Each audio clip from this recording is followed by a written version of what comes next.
जय श्री राम। प्रिय भक्तों, आज हम आपको विजयादशमी की पावन कथा सुनाने जा रहे हैं।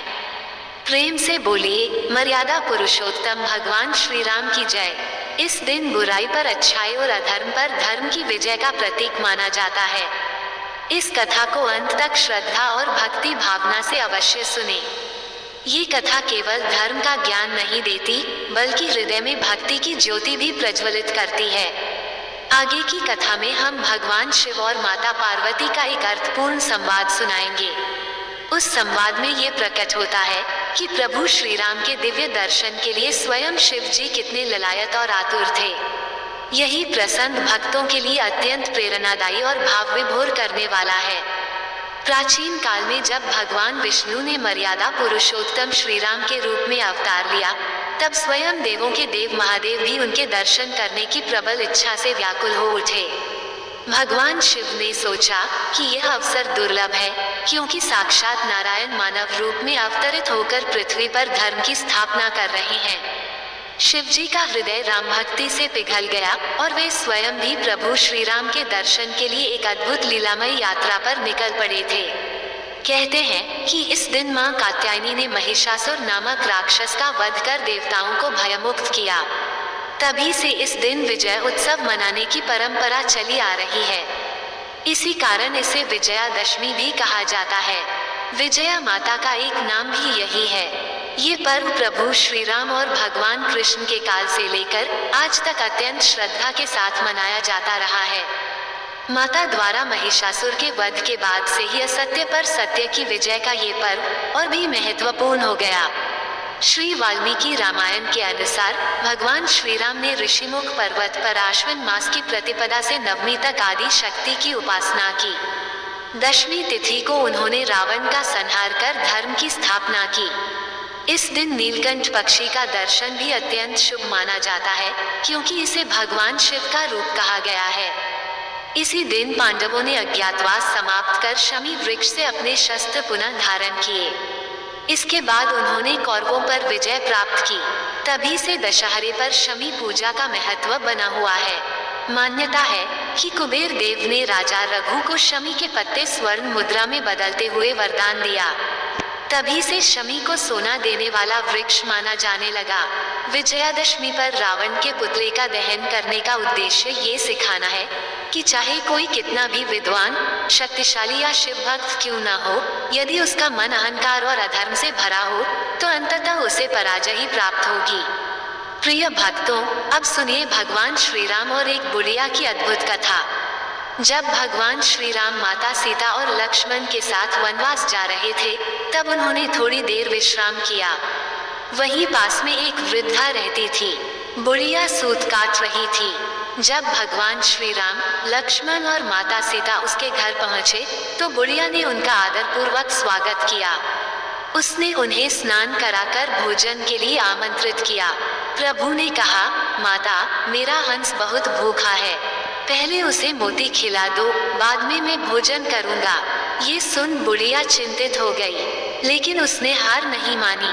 उसने राजा के पास दौड़कर उधार में मोती मांग लिए और हंस को खिलाया। प्रसन्न होकर भगवान श्री राम ने उसके आंगन में मोती का पेड़ उगाया। जब पेड़ बड़ा हुआ तो उसमें बहुत सारे मोती लगने लगे। बुढ़िया को इसकी जानकारी नहीं थी। जब पड़ोसन उन्हें उठाकर ले जाती, तब भी बुढ़िया प्रसन्न रहती थी। एक दिन उसी पेड़ के नीचे बैठकर सूत काट रही थी, तभी मोती गिरा। बुढ़िया ने तुरंत मोती उठा लिया और राजा के पास ले जाकर बताया कि यह पेड़ मेरे आंगन में है। राजा ने वह पेड़ अपने महल में लगवा दिया, लेकिन भगवान श्री राम की कृपा से राजा के महल में लगे पेड़ में मोती की जगह कांटे उगने लगे। एक दिन वही कांटा रानी के पैर में चुभ गया और उसे बहुत पीड़ा हुई। रानी चिल्लाते हुए राजा के पास गई। राजा ने तुरंत पेड़ को फिर से बुढ़िया के आंगन में लगवा दिया। भगवान श्री राम की कृपा से पेड़ में फिर से मोती लगने लगे। अब बुढ़िया उन मोतियों को प्रभु का प्रसाद मानकर सभी में बांटती रही। इस प्रकार भगवान श्री राम ने उस बुढ़िया पर अपनी कृपा दिखाई। प्रेम से बोलिए मर्यादा पुरुषोत्तम भगवान श्री राम की जय। वाल्मीकि रामायण में बताया गया है कि रावण पुलत मुनि के पुत्र महर्षि विश्रवा और राक्षसी कैकसी का पुत्र था। रावण का जन्म समुद्र मंथन से जुड़ी घटनाओं से हुआ। जब अमृत को पीकर देवता राक्षसों से अधिक शक्तिशाली हो गए और हर युद्ध में देवताओं को पराजित करने लगे, तो राक्षस चिंतित हो गए कि उनके कुल का नाश हो जाएगा और उनके साम्राज्य का अंत निश्चित होगा।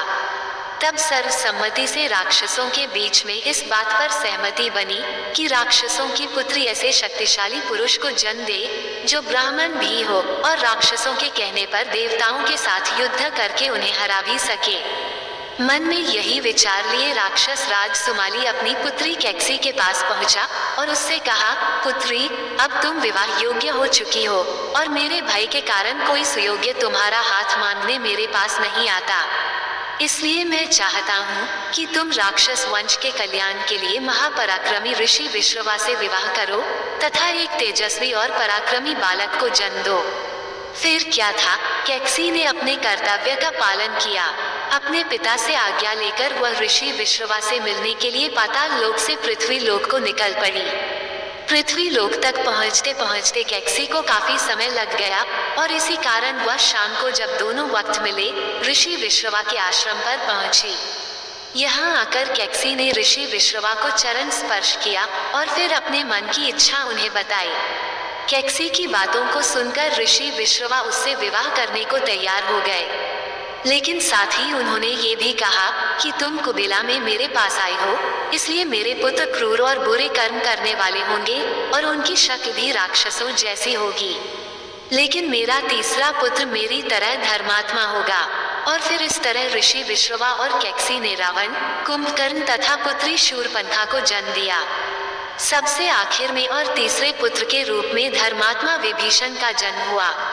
लंका का राजा रावण अत्यंत शक्तिशाली और विद्वान था। उसे शिव भक्त, वेदों का ज्ञाता और महान योद्धा भी माना जाता था, लेकिन वह अत्यधिक अहंकारी और दुराचारी हो गया था। उसकी बहन शूर्पणखा का अपमान श्री राम और लक्ष्मण जी ने किया था, जिसके बाद बदला लेने के उद्देश्य से रावण ने छलपूर्वक भगवान श्री राम की पत्नी सीता जी का अपहरण कर लिया और उन्हें लंका में ले आया। सीता जी को रावण ने अपने महल के बगीचे अर्थात अशोक वाटिका में रखा। वहां वह उन्हें बार बार अपनी पत्नी बनने के लिए कहता था, लेकिन सीता जी ने इस प्रस्ताव को ठुकरा दिया और केवल श्री राम की प्रतीक्षा की। उधर जब श्री राम जी को सीता जी के अपहरण का पता चला तो वह उन्हें ढूंढने के लिए निकल पड़े। रास्ते में उन्हें हनुमान जी और सुग्रीव जी जैसे मित्र मिले, जिनकी सहायता से श्री राम ने वानर सेना का निर्माण किया। हनुमान जी ने लंका जाकर सीता जी का पता लगाया और फिर श्री राम और उनकी वानर सेना समुद्र पार करके लंका की ओर बढ़ी। समुद्र पर राम सेतु का निर्माण कर श्री राम, लक्ष्मण और वानर सेना लंका पहुंची। वहां रावण से युद्ध आरंभ हुआ। लंका पहुंचने के बाद भगवान राम और रावण की सेना के बीच भयंकर युद्ध शुरू हो गया। इस युद्ध में रावण की ओर से उसके शक्तिशाली भाई कुंभकर्ण, पुत्र मेघनाथ और लंका के अन्य योद्धा लड़े, जबकि श्री राम की ओर से हनुमान, लक्ष्मण, सुग्रीव, अंगद और वानर सेना थी। युद्ध में श्री राम के भाई लक्ष्मण जी गंभीर रूप से घायल हो गए थे, लेकिन हनुमान जी संजीवनी बूटी लेकर उन्हें बचा लाए। कुंभकर्ण, जो एक अत्यंत शक्तिशाली राक्षस था, उसे रावण ने जगाकर युद्ध में भेजा। वह अपनी विशालकाय काया से युद्ध के मैदान में आतंक मचाने लगा, लेकिन आखिरकार वह भी श्री राम के हाथों मारा गया। इसके बाद रावण का पुत्र मेघनाथ, जो अत्यधिक मायावी था और देवताओं को भी हराने का सामर्थ्य रखता था, वह युद्ध में उतरा। मेघनाथ ने अपनी मायावी शक्तियों से लक्ष्मण को गंभीर रूप से घायल कर दिया, लेकिन लक्ष्मण अंततः उसकी छलपूर्ण चालों को विफल कर उसे मार गिराए। जब रावण के सभी योद्धा मारे गए, तब वह स्वयं युद्ध के लिए मैदान में उतरा। रावण के पास अद्वितीय शक्तियां थीं। उसके 10 सिर और 20 भुजाएं उसे अजय बनाते थे। श्री राम और रावण के बीच भयंकर युद्ध आरंभ हुआ। रावण बार बार अपनी शक्तियों का प्रयोग करता, लेकिन भगवान राम उसके हर प्रहार को विफल कर देते। रावण के पास अमृत का वरदान था, जिसके कारण उसे मार पाना आसान नहीं था। तब रावण का छोटा भाई विभीषण, जो धर्म के मार्ग पर चलते थे, उन्होंने प्रभु श्री राम की सहायता की। विभीषण ने श्री राम को बताया कि रावण को केवल उसकी नाभि में स्थित अमृत कुंड को नष्ट करके ही मारा जा सकता है। ये सुनकर भगवान श्री राम ने अपनी अमोघ शक्ति ब्रह्मास्त्र का प्रयोग किया और रावण की नाभि पर प्रहार किया, जिससे उसका अमृत कुंड नष्ट हो गया। इस प्रकार रावण मृत्यु को प्राप्त हुआ। रावण के मरते ही युद्ध समाप्त हो गया और लंका पर श्री राम की विजय हुई। तब राम ने रावण का विधिवत अंतिम संस्कार करवाया, जिससे ये संदेश दिया गया कि बुराई पर जीत के बाद भी पराजित का सम्मान करना चाहिए। इसके बाद श्री राम ने सीता जी को बंधन मुक्त कराया और फिर विभीषण को लंका का राजा बनाया। रावण का अंत बुराई, अधर्म, अहंकार और अत्याचार के नाश का प्रतीक बन गया। रावण का दहन हमें ये सिखाता है कि चाहे व्यक्ति कितना भी शक्तिशाली, ज्ञानी या विद्वान हो, अगर वो अपने अहंकार और अधर्म के कारण गलत मार्ग पर चलता है तो अंततः उसका पतन निश्चित है। श्री राम ने रावण का वध करके ये संदेश दिया कि सत्य और धर्म की हमेशा जीत होती है। ये कहानी हमें जीवन में नैतिकता, धर्म और कर्तव्य पालन की शिक्षा देती है। रावण का वध बुराई पर अच्छाई की विजय का प्रतीक बन गया और इसी कारण से हर वर्ष दशहरे के दिन रावण के पुतले का दहन कर इस दिन को विजयादशमी के रूप में मनाया जाने लगा। ये थी विजयदशमी की कथा। प्रिय श्रोताओं, अब आपको सुनाते हैं एक ऐसी सुंदर कथा जिसे सुनने के बाद आप भी भाव विभोर हुए बिना नहीं रह पाएंगे, क्योंकि यह कथा तब की है जब भगवान श्री राम का जन्म हुआ था। नन्हे, सुकुमार और कोमल से श्री राम थे। जब कैलाश पर्वत पर विराजमान भगवान शंकर को उनके अवतरण की बात पता चली, तब वे भगवान श्री राम के स्वरूप के दर्शन करने के लिए अत्यंत उत्सुक और लालायित हो उठे। एक बार भगवान शिव और माता पार्वती कैलाश पर्वत पर बैठे हरिनाम संकीर्तन कर रहे थे। तभी शिव जी ने माता पार्वती से कहा, देवी, आज मैं आपको अपनी चोरी के बारे में बताना चाहता हूँ। पार्वती जी आश्चर्यचकित होकर बोली, आपने चोरी की प्रभु? आपको चोरी की क्या आवश्यकता पड़ गई? आपको तो सब कुछ सहज ही प्राप्त हो सकता है। शिव जी मुस्कुराए और बोले, हाँ, मैंने चोरी की और यह बात आज तक किसी को नहीं पता। जब भगवान राम बाल रूप में अयोध्या नगरी में प्रकट हुए थे, तब मैं और काकभूषुंडी मनुष्य रूप धारण कर उनके दर्शन करने गए। मैंने मदारी का वेश बनाया और काकभूषुंडी जी जम्बूरा बने। हम दोनों अपना खेल दिखाते हुए राजा दशरथ के महल पहुँचे। उस समय रामलला पालने में सो रहे थे। मेरे डमरू की ध्वनि से उनकी निद्रा टूटी और वे मेरी लीलाओं को समझ गए। प्रभु श्री राम ने विनोद करने के लिए जोर से रोना शुरू कर दिया। ये देखकर माता कौशल्या ने सैनिकों को आदेश दिया और हमें महल से बाहर भगा दिया। रात हो गई पर हम दर्शन के लिए तड़पते रहे। सरयू तट पर बैठे काकभूषुंडी ने पूछा, अब क्या करें महादेव? शिव जी बोले, कल देखेंगे। अगला दिन हुआ तो मैंने ज्योतिषी का रूप धारण किया और काकभूषुंडी मेरे चेले बने। हम पुनः दशरथ महल पहुँचे और भविष्य बताने लगे।